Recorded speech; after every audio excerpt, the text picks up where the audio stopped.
15 বছর পর এবার আসছে 3 ইডিয়টসের সিকুয়েল। 2009 সালে মুক্তি পাওয়া এবং বক্স অফিসে ঝড় তোলা রাজকুমার হিরানি পরিচালিত এই ছবিটি আজও দর্শকদের স্মৃতিতে উজ্জ্বল। র্যাঞ্চো, রাজু ও ফারহানের বন্ধুত্ব ও তাদের মজার কাণ্ড, আবেগময় মুহূর্ত দর্শকদের মন জয় করেছিল। দীর্ঘ 15 বছরের অপেক্ষার পর সেই 3 বন্ধুর নতুন অ্যাডভেঞ্চার খুবই শীঘ্রই পর্দায় দর্শককে মুগ্ধ করতে আসছে।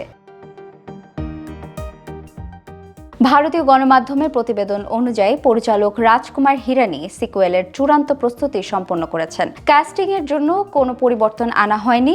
আগের মতোই র্যাঞ্চো চরিত্রে থাকবেন আমির খান, আর তার বিপরীতে পিয়ার চরিত্রে দেখা যাবে কারিনা কাপুরকে। র্যাঞ্চোর 2 প্রিয় বন্ধু রাজু রস্তোগি এবং ফারহানের ভূমিকায় যথাক্রমে শর্মন যোশী ও আর মাধবন ফিরে আসছেন। চিত্রনাট্যের কাজ বর্তমানে শেষ পর্যায়ে রয়েছে। প্রথম ছবির শেষে নিজের বিয়ের আসর থেকে পালিয়ে এসে র্যাঞ্চোর সঙ্গে 7 পাকে বাঁধা পড়েছিলেন পিয়া।